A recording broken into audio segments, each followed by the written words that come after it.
Quando os gregos pensavam na política, o que eles entendiam por política foi alguma coisa que eles próprios inventaram.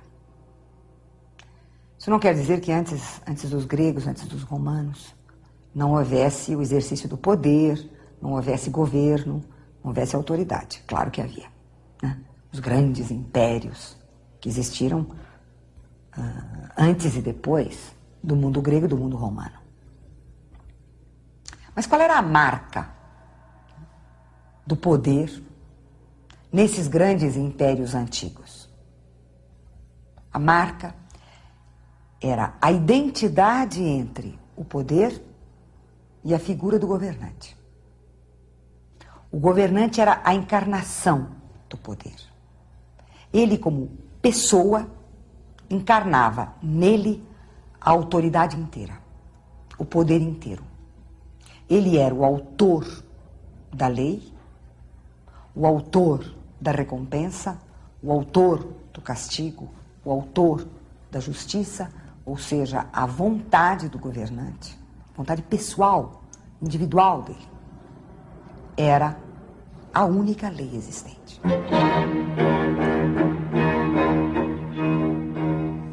O que nós podemos dizer não é que não houvesse o poder, a autoridade antes dos gregos e dos romanos. Pelo contrário, a imensidão dos grandes impérios antigos mostra que o poder estava lá, né? Qual é a diferença, entretanto, dos gregos e romanos face a esses grandes impérios, a esse grande poder que havia na antiguidade? É que antes dos gregos e dos romanos, a característica do poder era a identificação entre o ocupante do poder e o próprio poder. Ou seja, o governante era o próprio poder. Isso quer dizer uma coisa muito simples. A vontade do governante, a sua vontade privada, a sua vontade pessoal, a sua vontade arbitrária, né, caprichosa, o que lhe desse na telha, era a lei. E era ela o critério para a guerra, para a paz, para a vida, para a morte, para a justiça, para a injustiça.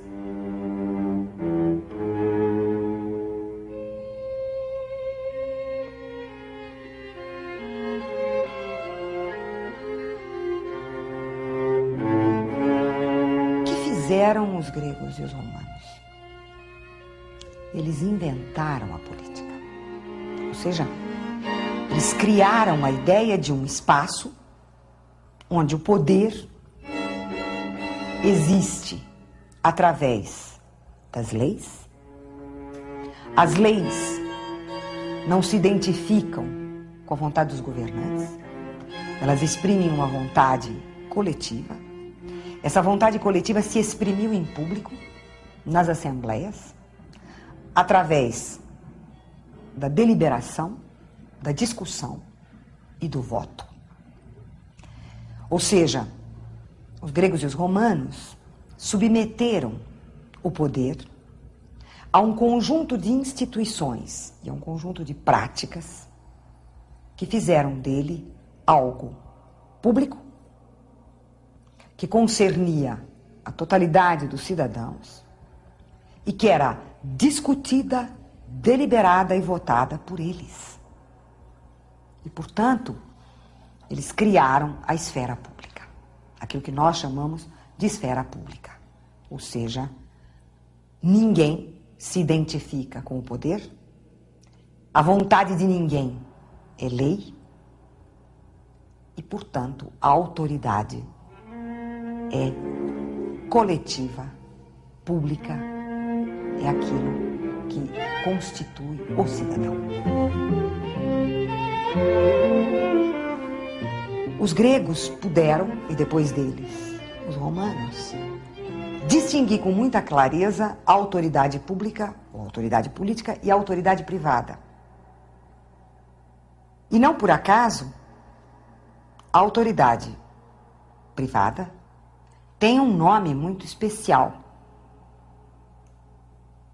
Em grego, o chefe de família, que é aquele que detém a autoridade do espaço privado, né? E detém essa autoridade exclusivamente por sua vontade. A vontade dele é a lei. O chefe de família se chama despotes. E é porque a autoridade privada, a autoridade no espaço privado da família, é a autoridade do despotes, que é a autoridade absoluta de vida e morte sobre todos os membros da família, é que a autoridade no espaço privado se chama despótica. E os gregos diziam, quando a autoridade for despótica, o espaço público foi tomado pelo espaço privado e a política acabou. A condição da política é que não haja despotismo.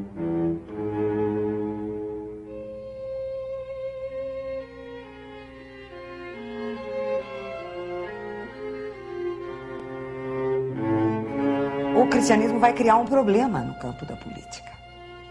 Por quê? Porque se para os antigos era nesse espaço público que a ética melhor se realizava, no momento em que, com o cristianismo, o espaço público é recusado em nome do espaço privado, né? Do recinto, do coração e da consciência. O que acontece no momento em que surgem as autoridades cristãs? Ou seja, como é que vai haver um espaço público cristão? Já que a autoridade e a ética no mundo cristão são pensadas de maneira privada. Ou seja, Deus é o Pai. Deus é o Senhor. Os cristãos são a sua família. Ele é o pastor de um só rebanho.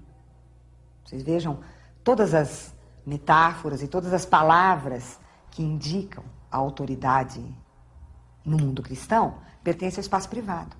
É o Pai, é o Senhor, né? É o pastor, o rebanho. Como é que isso vai se constituir como um espaço público? Não há como constituir como um espaço público.